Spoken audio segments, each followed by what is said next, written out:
ओम शांति। आज प्यारे बाबा की 28 तारीख की मुरली सुनेंगे। ओम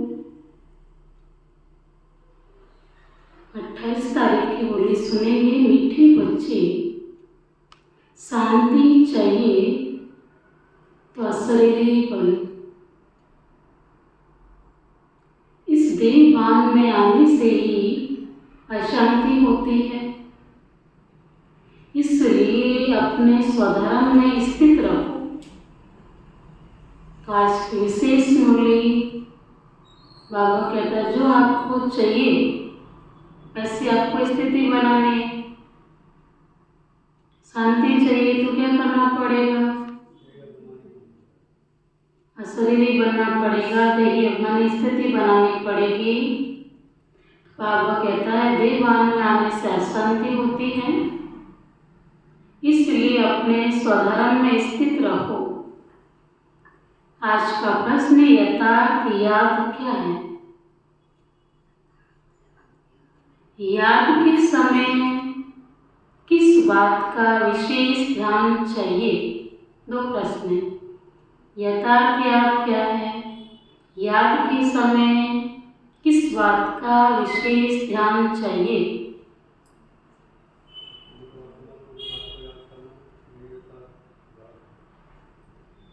अपने को इस देह से न्यारी आत्मा समझकर बाप को याद करना, यह है यथार्थ याद।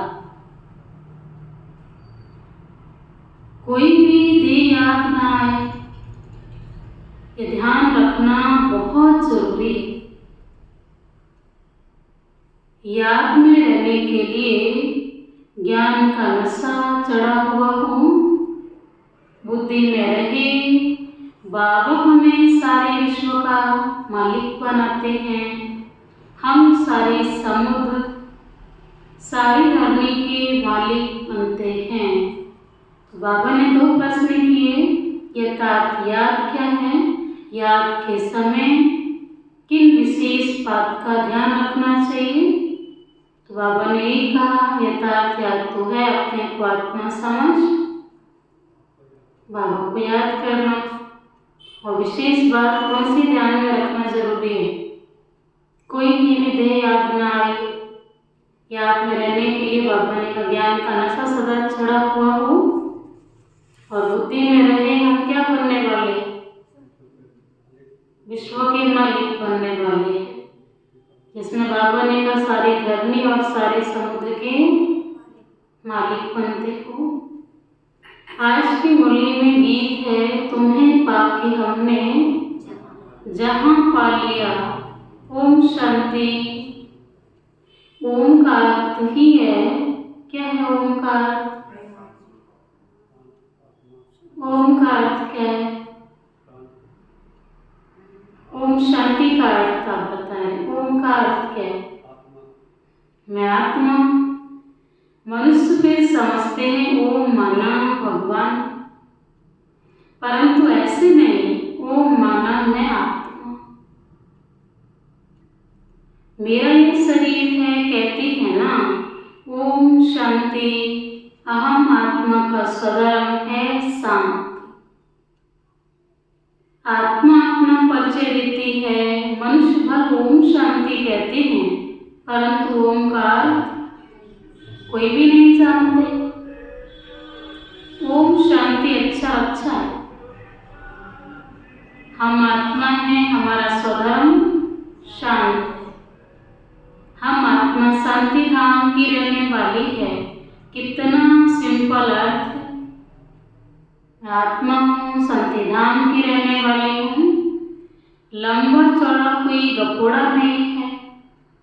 इस समय के मनुष्य मात्र तो यह भी नहीं जानते कि अभी नई दुनिया है व पुरानी दुनिया है।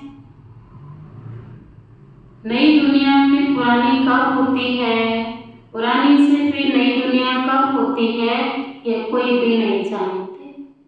और बाबा कहते हैं, सारे राज ब्राह्मण बच्चे अच्छी रीति से जान गए। कोई से भी पूछा जाए दुनिया नई कब होती है, और फिर पुरानी कैसे होती है तो कोई भी बता नहीं सकेंगे। अभी तो कलयुग पुरानी दुनिया है, नई दुनिया सतीम को कहा जाता है।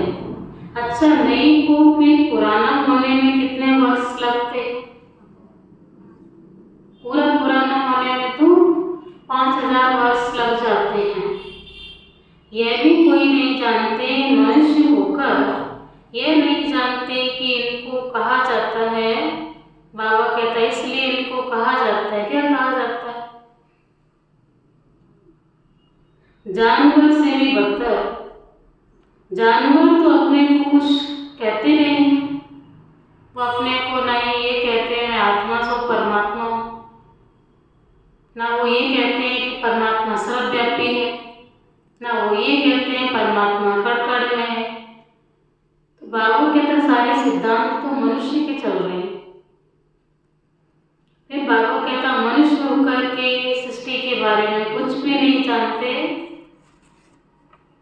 जानवर तो अपने को कुछ कहते नहीं, मनुष्य कहते हैं हम पतित हैं, हे पतित पावन आओ, परंतु उनको जानते तो बिल्कुल भी नहीं।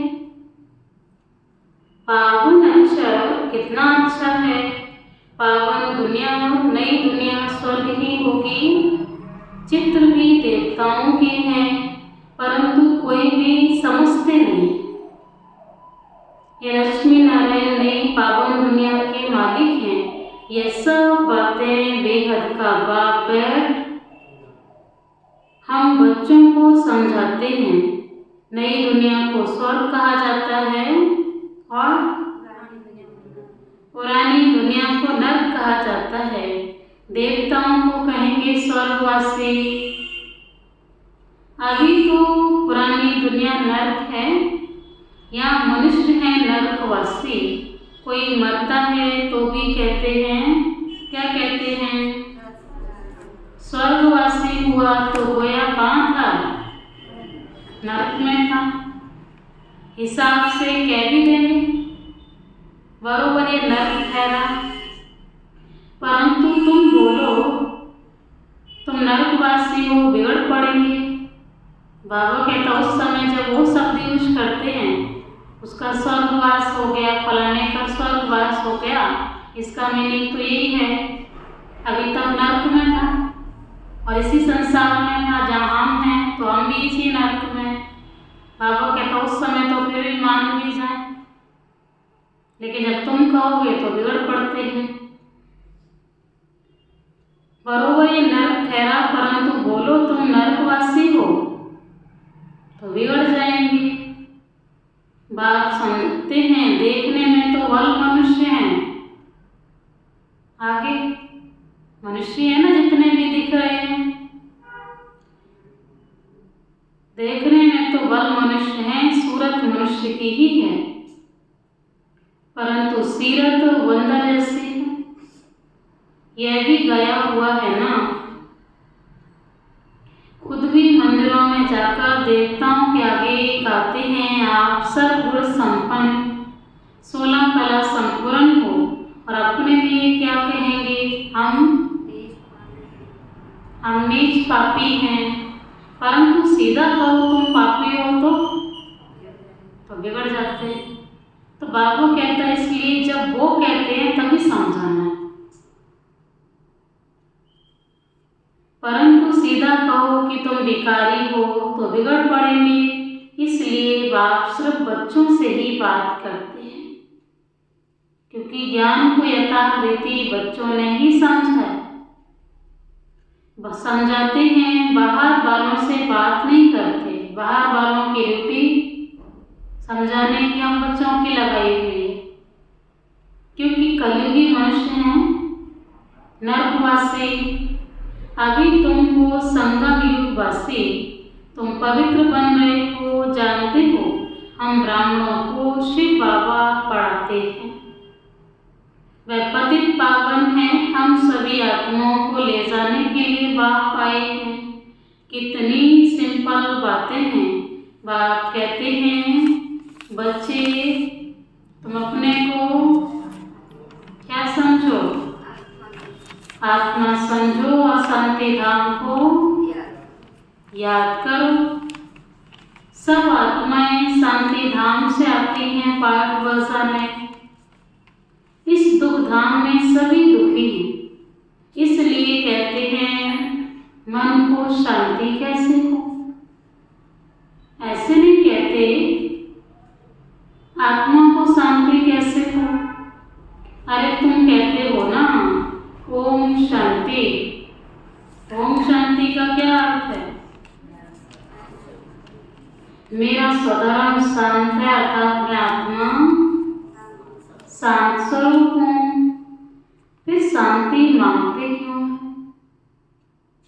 इसलिए बाबा कहता आत्मा और परमात्मा का परिचय मिल गया तो बहुत सारी समस्याएं की हल हो जाएंगी, बहुत सारे प्रश्न समाप्त हो जाएंगे। कि आत्मा और परमात्मा को भूलने से ही सारी समस्याएं क्रिएट हुई हैं।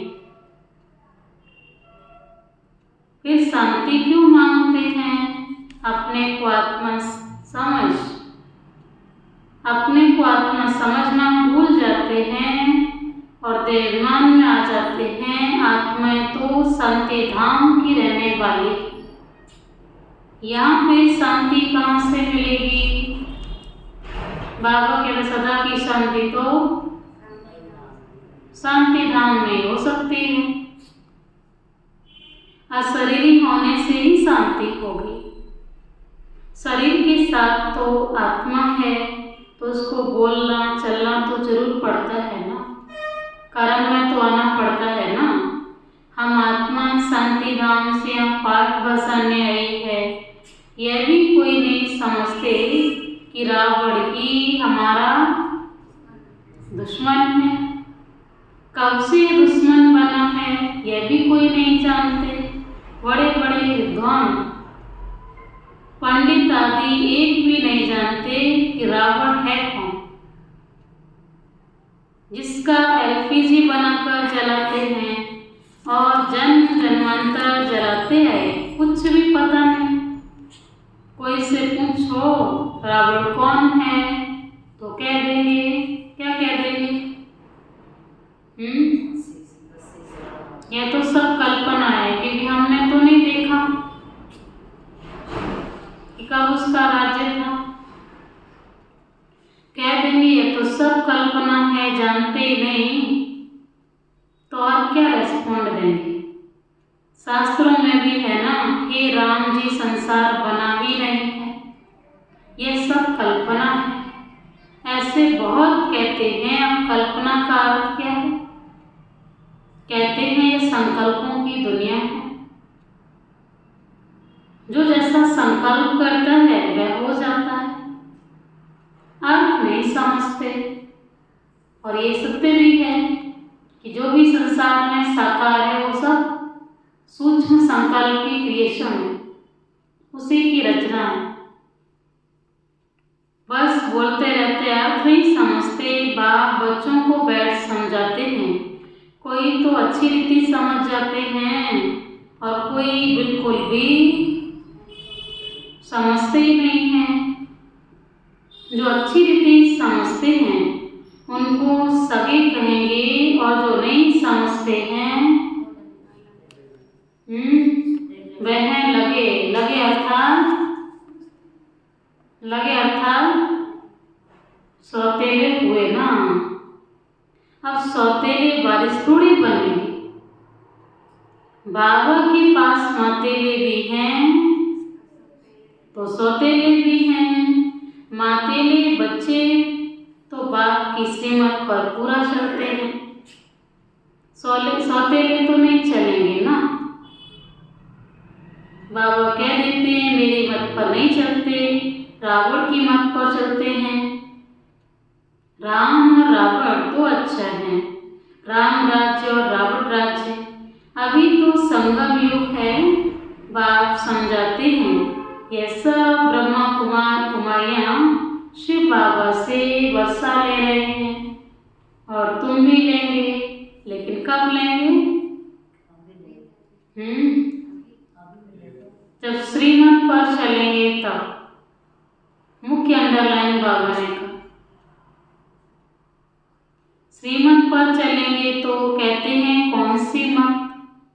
कल बाबा की एक श्रीमत मिली पूरी मुरली में, कौन सी श्रीमत थी? सत्य का संग करना है। और आज की मुरली शुरू हुई, अपने आप को क्या समझना है? आत्मा समझना है, शरीर होकर रहना है, देही अभिमानी बनना है, स्वधर्म को याद रखना है। तो बाबा की श्रीमती तो है रोज जो हमें मिलती है। तो कौन सी मत? बाप श्रीमत देते हैं, बच्चे पवित्र बनो। कहते हैं हम पवित्र रहें, फिर पति ना माने तो मैं किसकी मानूं? मैं तो हमारा पति परमेश्वर है, क्योंकि भारत में यही सिखलाया जाता है कि पति तुम्हारा गुरु, ईश्वर आदि सब कुछ है। परंतु ऐसा कोई समझते नहीं। भले सिखाया जाता है, बहुत सारी नियम मर्यादाएं बांध दी जाती हैं एकदम, है ना? लेकिन बाबा कहता है ना कोई नियम मर्यादाओं पे चलता है, क्योंकि ना ऐसा व्यवहार है हमारा। परंतु ऐसा कोई समझते नहीं। समझते हो तो कहीं और जाने की दरकार ही नहीं। उस समय हाँ कर देते हैं, मानते कुछ भी नहीं, फिर भी गुरुओं के पास मंदिरों में जाते रहते हैं। पति कहते हैं तुम बाहर मत जाओ, हम राम की मूर्ति तुमको घर में रख कर देते हैं, फिर तुम अयोध्या आदि में क्यों भटकती हो? कहाँ बना है राम मंदिर? बाबा ने कब बोल दिया? बाबा तो सब कुछ जानने वाला है, भविष्य का ज्ञाता है। तो बाबा ने कहा फिर तुम अयोध्या आदि में क्यों भटकती हो? तो मानती नहीं है। ये भक्ति मार्ग के धक्के हैं, वह जरूर खाएंगे। बाबा कहता कभी मानेंगे नहीं, क्योंकि उनका ये पाठ है। वह जरूर खाएंगे, कभी मानेंगे नहीं। समझते हैं वह तो उनका मंदिर है और ये हमारा घर है। और बाबा ने कल कितनी ऊंची यात्रा सिखाई, बच्चे आप जहाँ बैठे हो वहीं आपकी बुद्धि में बाबा की याद बैठी है, तो वहीं क्या खुल गया? सत्संग चल रहा है, क्योंकि आपने सच्चे बाप का बुद्धि से संग किया हुआ है। अरे तुमको याद राम को करना है कि मंदिर को करना है? परंतु समझते नहीं है। तो बाप समझाते हैं, भक्ति मार्ग में कहते भी हो हे राम आकर हमारी सदगति करो, क्योंकि वह एक ही सर्व का सदगति दाता है। अच्छा वे कब आते हैं यह भी कोई नहीं जानते। बाप समझाते हैं रावण ही तुम्हारा दुश्मन है। रावण का तो बंडल है, तो जलाते ही आते हैं। बाबा के तो कितने वंडरफुल चीज है जो कब जलती नहीं, खत्म नहीं होती, नष्ट नहीं होती, लेकिन मरता ही नहीं। वंडर है ना। बाबा भी कह रहा है रोज क्या कर रहा हूँ, रोज अमृत फैलाता हूँ, लेकिन फिर भी विष का असर इतनी जल्दी से फिनिश नहीं होता है। रावण क्या चीज है ये कोई भी नहीं जानते, अभी तुम बच्चे जानते हो। हमको बेहद के बाप से वर्षा मिलता है, शिव जयंती भी मनाते हैं, परंतु शिव को कोई भी जानते नहीं है। गवर्नमेंट को भी तुम समझाते हो, शिव तो भगवान है, वही कल पाकर भारत को नरकवासी से स्वर्गवासी बनाते हैं, बेघर से प्रिंस बनाते हैं, पतित को पावन बनाते हैं, वही सर्व के सदगति दाता है। इस समय सभी मनुष्य मात्र यहाँ हैं, क्राइस्ट की आत्मा भी कोई न कोई जन्म में यहाँ वापस कोई भी जा नहीं सकते। इन सब की सृष्टि करने वाला एक ही बड़ा बाप है। वे आते भी भारत में हैं। बाप कहते हैं वास्तव में भक्ति उनकी ही करनी चाहिए। कौन सी भक्ति करनी चाहिए? करके बताने से कौन सी स्थिति बनानी है? अव्यभिचारी स्थिति बनानी है। तो बाबा कहता भक्ति भी वास्तव में एक ही होनी चाहिए। वास्तव में भक्ति भी उनकी ही करनी चाहिए जो सदगति देवे। मैं निराकार बाप यहाँ तो है नहीं, उनको हमेशा ऊपर समझकर याद करते आए हैं। कृष्ण को ऊपर नहीं समझेंगे और सभी को यहाँ नीचे याद करेंगे। कृष्ण को भी यहाँ याद करेंगे। तुम बच्चों की यथार्थ याद है। तुम अपने को इस देश से न्यारा आत्मा समझकर बाप को याद करते हो। बाबा ने कहा यथार्थ याद क्या है? अपने को आत्मा समझकर, इस देश से न्यारा समझकर बाबा को याद करना। बाप कहते तुमको कोई भी दे याद नहीं आनी चाहिए।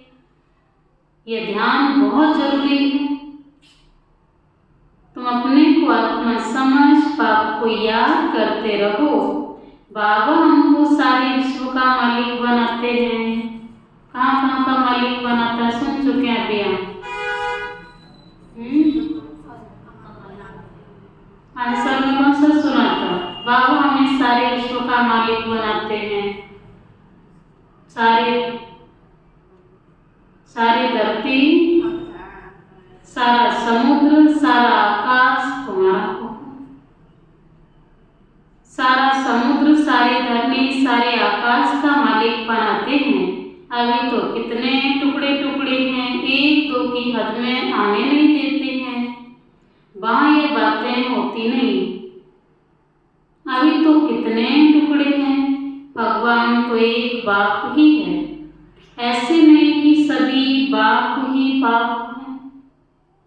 कहते भी हिंदू चीनी भाई भाई, हिंदू मुस्लिम भाई भाई, परंतु अर्थ नहीं समझते।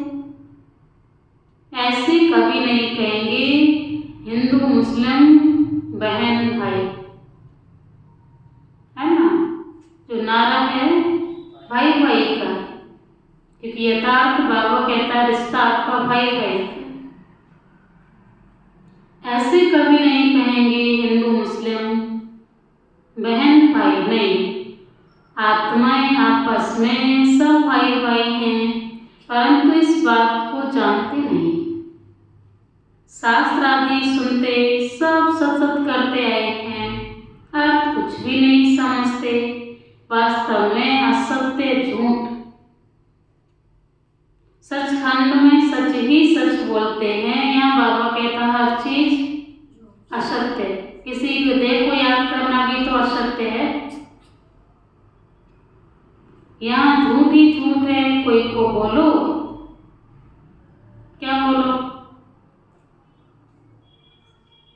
तुम झूठ बोलते हो तो बिगड़ जाएगा।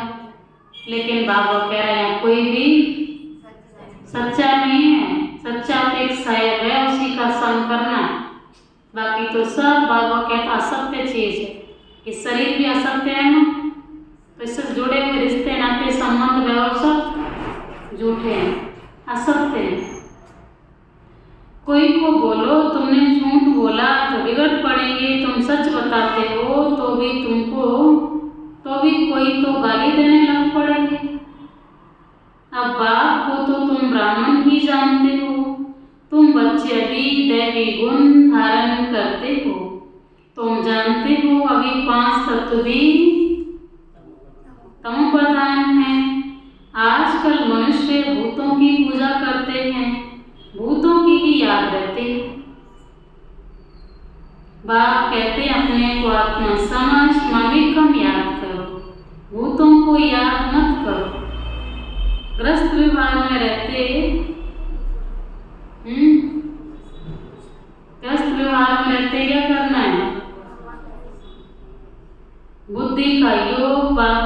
साथ लगाओ।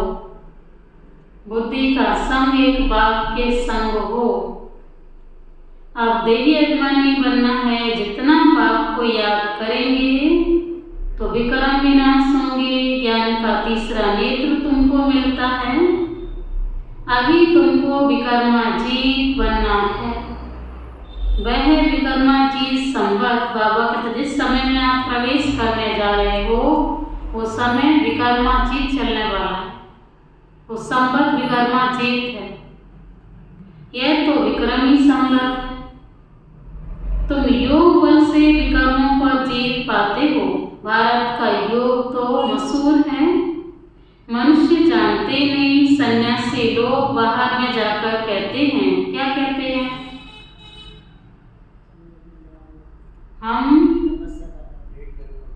हम भारत का प्राचीन योग सिखलाने के लिए आए हैं। बाप कहते लेकिन प्राचीन योग क्या है? उनको भी ज्ञान नहीं है। प्राचीन योग तो परमात्मा ही सिखाता है। उनको तो पता नहीं है तो हठ योगी वे राजयोग क्या सिखला सकेंगे? राजयोग तो राजयोगी सिखलाए।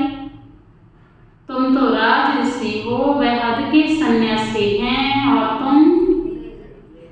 तुम हो बेहद के सन्यासी। तो हठयोग सिखलाने वाले हैं। आप हो राजयोग सिखलाने वाले। रात दिन का फर्क है। तुम ब्राह्मणों के सिवाय और कोई भी राजयोग सिखला ना सके। ये नई बातें हैं। नया कोई समझ ना सके। इसलिए नए को कभी अलाउ नहीं किया जाता है कि सीधा मुरली में बैठ जाए। क्योंकि मुरली में कोई ना कोई ऐसी पॉइंट होती है जो होती है अंदर से, अंदर के विकारों को काटने के लिए। लेकिन फिजिकल बाबा हथियार का शब्द यूज करता है। उन्हें तो लगेगा यहाँ भी तलवार चलाना सिखाते हैं, यहाँ भी धनुष चलाना सिखाते हैं, है ना? तो बाबा कहते हैं इधर साबा है। इस समय सब पत्थर बुद्धि है। और बाबा कहते हैं इस शब्द वही रिसीव कर सकता है जिसने बाबा को दिल से एक्सेप्ट किया है। नहीं तो किसको ये शब्द फर्स्ट टाइम सुनने में आएंगे उसको अच्छा नहीं लगेगा। तो यहाँ भी ऐसे ही बोलते हैं। सतयुग में तुम बनते हो पारस बुद्धि। अभी है संगम पत्थर से। पारस सिवाय बाप के कोई बना न सके। तुम यहाँ आए हो किस लिए आए हो भाई? पारस बुद्धि बनने के लिए। बरोबर भारत सोने की चिड़िया खाना। लक्ष्मी नारायण विश्व के मालिक थे। यह कभी राज्य करते थे लेकिन अभी नहीं है। यह भी किसको पता थोड़ी है। आज से 5000 वर्ष पहले इनका राज्य था। फिर ये कहाँ गए तुम बता सकते हो? कि इन्होंने 84 जन्म हो गए और आज ये भी या कहो बाबा के अंदर सारे संसार की आत्माएं भी स्टेज पर है। कोई वापस नहीं गया। देवी देवता धर्म के भी हैं तो अन्य धर्मों की आत्माएं भी सभी यहाँ ही हैं और सभी तमो प्रधान हैं। फिर बाप द्वारा सतो प्रधान बन रहे हैं और बाबा के तत्व तुम भी बन रहे हो। जैसे वो देवी देवताएं बन रहे हैं ऐसे तत्वम। ये नॉलेज बाप के सिवाय कोई साधु संत आदि कोई भी दे ना सके। वैसा भक्ति मार्ग है। ये तो ज्ञान मार्ग है। तुम बच्चों के पास जो अच्छे अच्छे गीत हैं उन्हें सुनो तो तुम्हारे रोमांच खड़े हो जाएंगे। खुशी का पारा एकदम चढ़ जाएगा। कौन सा गीत सुना? पा लिया है तो बाबा कहता खुशी से रोमांच खड़े हो जाएंगे। फिर वह नशा स्थायी भी रहना चाहिए। यह ज्ञान अमृत है। वे शराब पीते हैं तो नशा चढ़ जाता है और बाबा हमें अमृत पिलाता है। तो बाबा कहते हैं इस अमृत का भी ऐसा चाहिए। यहाँ एक तो ज्ञान अमृत है, तुम्हारा नशा उतरना नहीं चाहिए, सदैव चढ़ा रहना चाहिए। तुम्हें लक्ष्मी नारायण को देख कितने खुश होते हो, होती है खुशी? क्योंकि हमने लक्ष्मी नारायण जैसा बनना है। तुम्हें लक्ष्मी नारायण को देख कितना खुश होते हो। जानते हो श्रीमत से फिर शिष्टाचारी बन रहे हैं। यहाँ देखते हुए भी बुद्धियोग लगाना है। यहाँ देखते हुए भी बुद्धियोग बाप और वर्षे में सदा लगा रहे। अच्छा मीठे मीठे सिक्की लगे बच्चों प्रति माता पिता बाप दादा का याद प्यार और गुड मॉर्निंग। रूहानी बाप की रूहानी बच्चों को नमस्ते। हम रूहानी बच्चों की रूहानी माता पिता बाप दादा को याद प्यार गुड मॉर्निंग और नमस्ते नमस्ते नमस्ते। शुक्रिया बाबा, शुक्रिया बाबा, शुक्रिया। हाँ जी, कौन सी पॉइंट सुनिए आज की मुरली से? आत्मा समझ के बाबा को याद करना है। अशरीरी बनना है। अपने स्वधर्म में रहना है, शांत स्वरूप में रहना है। बाबा हमें इस समय नरकवासी से स्वर्गवासी बनाता है और बेघर से प्रिंस बनाता है।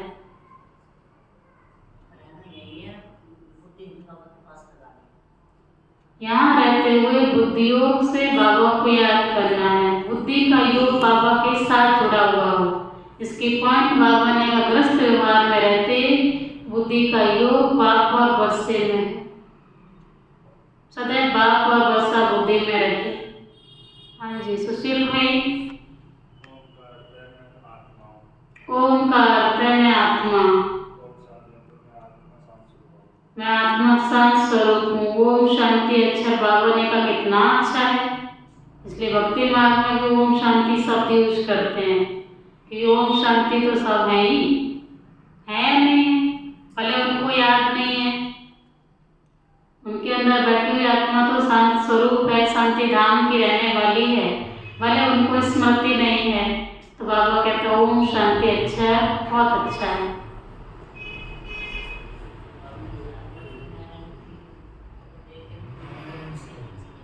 लक्ष्मी नारायण को देखकर अर्थात लक्ष्य को देखकर बाबा कहते हैं खुशी होनी चाहिए। दुनिया में तो किसको पता नहीं कहाँ चले गए। आप बच्चे जानते हो 84 जन्म लेकर सभी आत्माएं यही तमो प्रधान बनी है और यही है।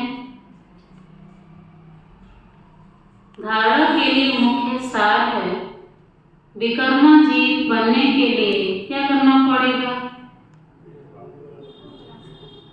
बाबा ने कहा है अभी विकर्मा जी संबत आना है, तो उसके लिए हमें क्या करना है?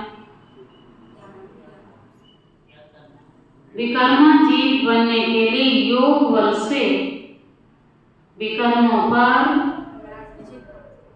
जीत प्राप्त करनी है। यहाँ देखते हुए भी मुरली के लास्ट पॉइंट है, मुरली फिनिश करते हुए यहाँ देखते हुए भी बुद्धि योग बाप और वर्षे में लगा रहे।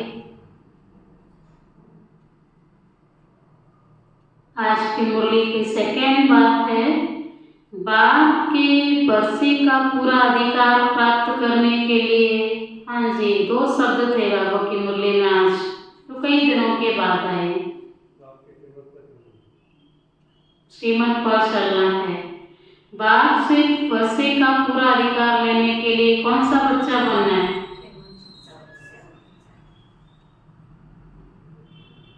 बाप के वर्षे का पूरा अधिकार लेने के लिए मातेला अर्थात सगा बनना है। तभी तो पूरा वर्षा मिलेगा ना। एक बाप की ही श्रीमत पर चलना है। पूरा वर्षा चाहिए तो श्रीमत फर्स्ट है। बाप जो समझाते हैं वह समझकर